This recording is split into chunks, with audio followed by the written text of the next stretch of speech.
Hey, if you want to record slow motion videos on your Pixel 7 Pro, first you have to click on this camera icon at the bottom of the screen, and here you've got option to switch to the slow motion.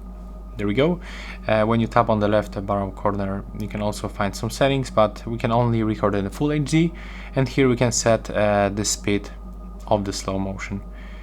So if you want to record, you can do this like this. Tap on this button and the record is on the way. If you want to finish, just click right here and we can take a look how it works.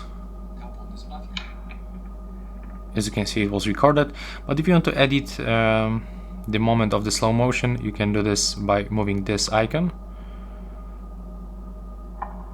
So basically you can modify this and this slow motion moment. And you can also mute the sound if you want to. And that's it for this video. Bye bye.